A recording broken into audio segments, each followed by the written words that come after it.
আপনি যদি একটি কন্যা শিশুর মা হয়ে থাকেন তাহলে কথাগুলো আপনার উদ্দেশ্যে বলছি। দয়া করে আপনার বাচ্চাকে সাবধানে রাখবেন। আপনার যতই কাছের আপনজন হোক না কেন, আপনার মেয়েকে তার সাথে কখনোই একা ছাড়বেন না। কারণ বেশিরভাগ মেয়েরাই তাদের আত্মীয় স্বজনের দ্বারাই শারীরিকভাবে নির্যাতন হয়। বাচ্চারা তাদের নিজের মানুষের দ্বারাই বেশি মলেস্ট হয়। যে ঘটনাগুলো রেপ হিসেবে ধরা পড়ে আমরা সেটাই জানতে পারি, কিন্তু এমন অনেক হাজার হাজার ঘটনা আছে যেটা আমাদের অজান্তেই থেকে যায়। অনেক আত্মীয়রা, প্রতিবেশীরা ছোট ছোট বাচ্চাদের সাথে এসব করে, কারণ বাচ্চারা এটা বুঝতে পারে না বা তাদের পরিবারকে এটা জানাইতে পারে না। আমাদের দেশের 10 জনের মধ্যে কমপক্ষে 6 জন 7 জনই তাদের ছোটবেলায় মলেস্ট হয়েছে তাদের আত্মীয় স্বজনের দ্বারা, তাদের প্রতিবেশী দ্বারা। আর বর্তমানে সময়টা এমন হয়ে গেছে যে শুধু মেয়েরা নয়, ছেলে বাচ্চারা পর্যন্ত মলেস্ট হয়। এত কম বয়সে এই জিনিসটা বাচ্চাদের এতটা ভাবে প্রেসার ক্রিয়েট করে, অনেক সময় তারা একটা ট্রমার মধ্যে চলে যায়। অনেক বাচ্চারা নিজেদেরকে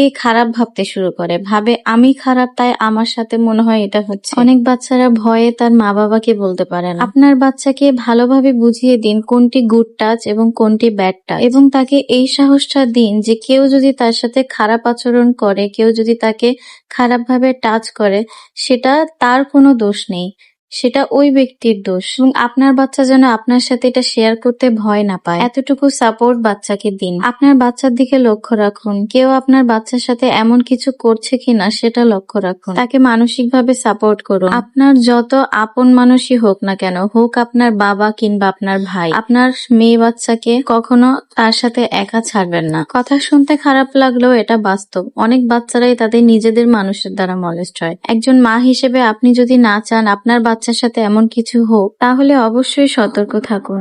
যাই হোক, আমি আজকে বানাচ্ছিলাম রোল, চিকেন ভেজিটেবল রোল। তার জন্য আমি কিছু টুকরো করে মাংস নিয়েছি, মুরগির মাংস, আর কিছু সবজি নিয়ে নিয়েছি। এখানে আছে আলু, বাঁধাকপি, গাজর। সবজিগুলো আর মুরগির মাংসগুলো ধুয়ে নিয়েছি, তারপর রান্না করতে চলে এসেছি। এখানে রোল বানানোর জন্য প্রথমে পুরটা রান্না করছিলাম। দেখতে দেখতে রমজান কিন্তু শেষ পর্যায়ে চলে আসছে। রোজার দিনগুলো কত তাড়াতাড়ি চলে গেল। ঈদও চলে আসছে, সবার ঈদের কেনাকাটা শুরু হয়ে গেছে। ঈদ মানেই আনন্দ, তবে এখন আর ঈদ তেমন আনন্দের হয় না। ছোটবেলায় ঈদ নিয়ে অনেক আনন্দ থাকতো। ঈদ আসবে ভেবে অনেক খুশি হয়ে যেতাম, নতুন নতুন জামা কাপড়, ঈদের খুশিটাই ছিল অন্যরকম। এখন বড় হয়ে গেছি, মা হয়ে গেছি, এখন আর ঈদ তেমন ভালো লাগে না, মানে খুব বেশি আগ্রহী না। তো এখানে আমি পেঁয়াজ আর কাঁচামরিচ একটু ভেজে নিয়ে মাংসের টুকরোগুলো দিয়ে দিয়েছি। তারপর কিছুক্ষণ নেড়ে চেড়ে নিয়ে আদা রসুন বাটা দিয়ে দিব। তারপর হলুদ মরিচের গুঁড়া, লবণ, ধনিয়া গুঁড়া, জিরার গুঁড়া, গরম মশলার গুঁড়া এসব দিলাম। কিছুক্ষণ নেড়ে চেড়ে একটু পানি দিয়ে কষিয়ে নেব। তারপর যে সবজিগুলো নিয়েছিলাম সেগুলো দিয়ে দিব। কিছুক্ষণ নেড়ে চেড়ে ঢাকনা দিয়ে রান্না করে নিব।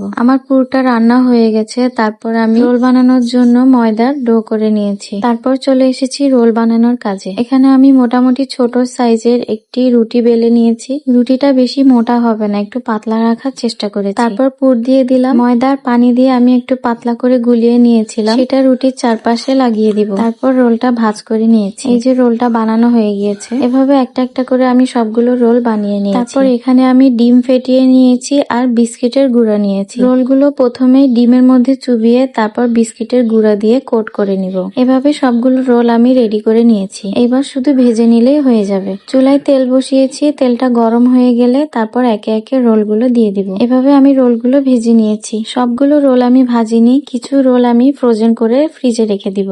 তার জন্য আমি প্লেটে নিয়েছি রোল এবং ডিপ ফ্রিজে কিছুক্ষণ এভাবে রেখে দিব। যখন একটু শক্ত হয়ে যাবে তখন বের করে তারপর একটি বাটিতে করে রেখে দিব। এই যে দেখতে পাচ্ছেন আমার রোলগুলো অনেকটাই শক্ত হয়ে গিয়েছে। এখন আমি এটা বের করে একটা বাটিতে করে তারপর ডিপ ফ্রিজে রেখে দিব। পরবর্তীতে এটা বের করে শুধু কোট করে ভেজে নিলে হয়ে যাবে। তো এই ছিল আমার আজকের ভিডিও। ভালো লাগলে লাইক কমেন্ট করে পাশে থাকবেন আর আমাদের জন্য দোয়া করবেন। আল্লাহ হাফেজ।